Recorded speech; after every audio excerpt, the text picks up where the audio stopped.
So it's 16 degrees this morning. And a funny thing, see that red symbol? Basically saying that my passenger seat doesn't have their seatbelt on. That's because my backpack is so heavy. Law school problems.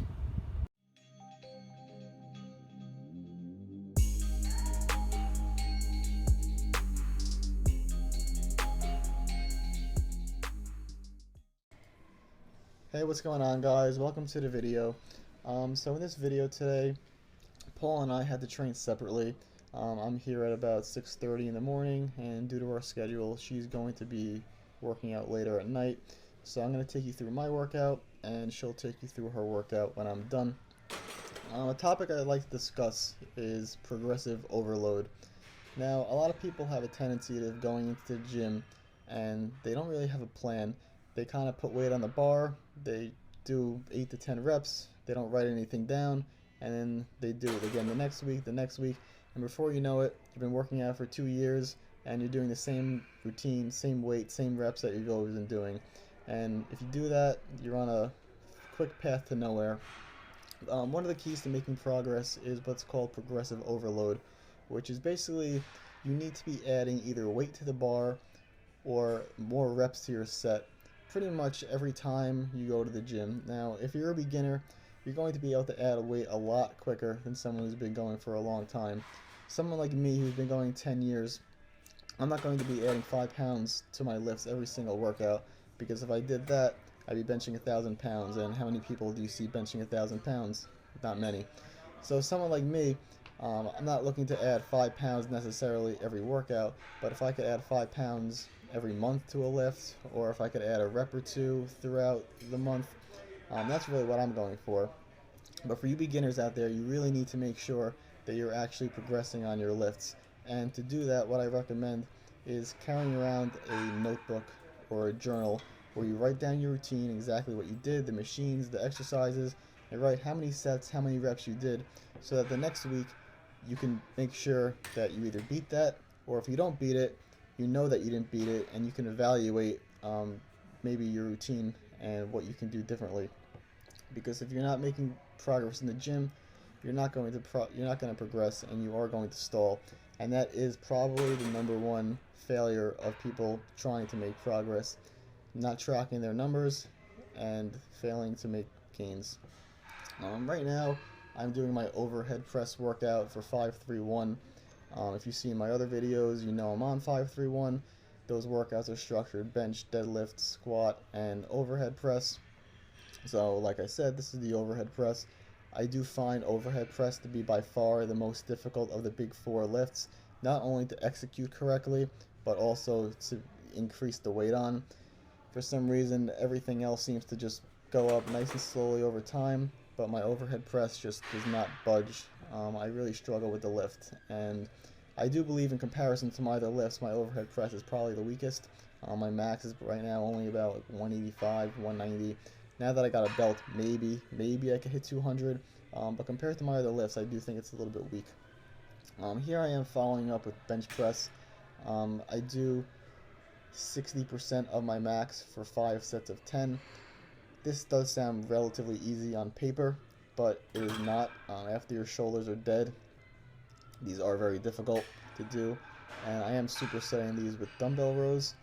This week I'm still doing 12 to 15 reps on my accessory exercises, so these are 15 reps on dumbbell rows. If you saw earlier, I was supersetting the overhead press with pull downs, so my lats are already fatigued from that, and now this is only 55 pounds on the dumbbell rows. Dumbbell rows is a weak exercise for me in general, but doing 15 reps, it makes it that much more difficult, and I really was struggling with this. So yeah, here I am benching again.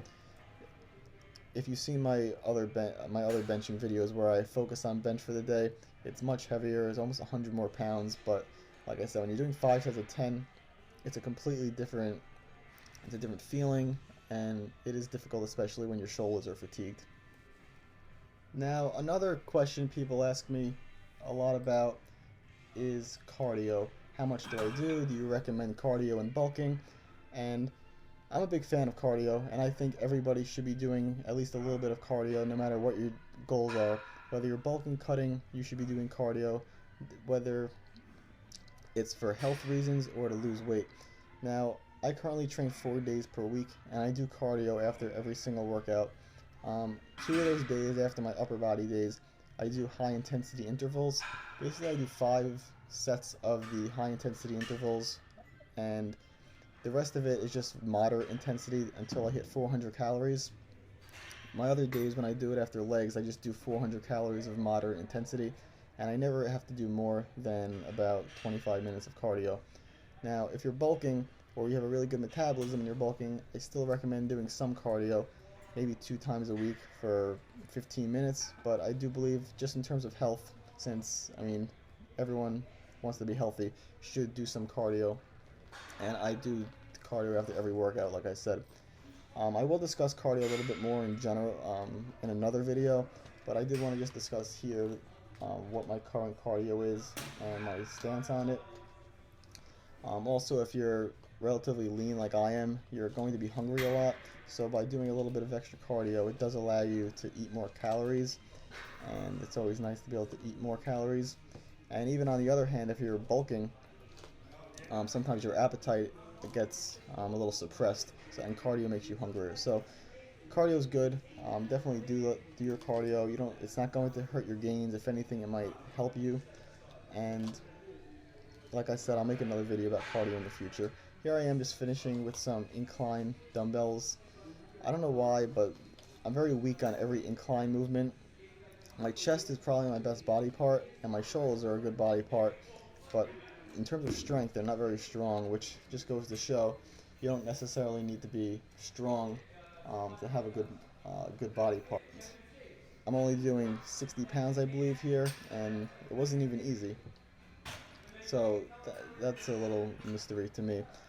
Here I am doing some face pulls. I do like these for the rear delts a lot better than most other rear delt exercises, because they do actually feel healthy, and they do benefit your shoulder health as well as target the rear delts. As my workout comes to an end, I'm doing some bicep work. I'm going to do some triceps and get up ready, because Paula's workout's going to be coming up after I just talk to you guys for a little bit. What's up, guys? So I just finished up my workout. It's about 8:30 in the morning right now. Got to the gym at around 6:30, so a little before 6:30. So it took me about 2 hours to do that workout and to do cardio. It's funny because when I was younger, I could never go to the gym this early. I was never a morning person. I would try it. My ideal time, if I had nothing to do all day, would be like 1 p.m. And now that I'm older, I'm 25 now, I don't know, I need a little bit less sleep, and the earlier I go, the better workout I have. So I really like the 6:30. And at the same time, it forces me to go to bed at like at 9:30 the day before. So not only do I have to wake up early today, but I have to go to sleep early the next day. So it kind of affects 2 days in a row. But I much prefer to go this time over going like at night when people get off from work and the gym is packed. Plus I have less energy at that time, and everything seems to take longer. In the morning I'm just really focused, and like I said, I haven't had a bad workout yet. From what I've seen, your body adjusts to anything. So I mean, you might feel like you can't ever go early, but after 2 weeks you're used to it. You might feel like you can't go late. After 2 weeks of that, you'll get used to it as well. I'm curious what time you guys prefer to go to the gym. Morning, nighttime. I'm sure there's some of you that go way earlier than me, and my 6:30 a.m. being early is a joke, but let me know what time you guys go. Later. Hey guys, don't worry, I'm still here. I didn't go anywhere. So as you can see, I mean, Adam goes in the morning, I go in the afternoon. This is about 6:30 at night. So basically right now I'm on a 4-day routine. I have 2 lower body and 2 upper body workouts. This is my upper body lighter day. The reason why this is the upper body lighter day during the week is because first off, it's the end of the week. Secondly, in the mornings I'm working as a substitute teacher. In the afternoons I'm working in an after school program with elementary and middle school kids. We work on the academics and such, so I'm also there on my feet. I'm on my feet all day, and by the time I make it to the gym, I'm pretty exhausted. My legs are pretty tired. So I have tailored my workout routine based on my life. So I decided to go a little bit lighter. I choose more machines like the lateral I'm sorry, the pull down that you saw previously. Right now I'm going for lighter weight dumbbells. And also because on my I leave my heavier days for the weekend, because if I'm working on my feet all day and by the time that I make it to the gym I'm exhausted, I'm not gonna try to go heavier because it's not gonna be beneficial. I'm not gonna get anything out of it. So on the weekends when I'm well rested, I'm able to lift heavier and get better workouts.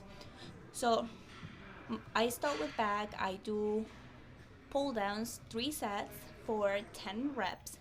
Then I move on to dumbbell rows. I started doing them recently, and I do also 3 sets with 30-pound dumbbells.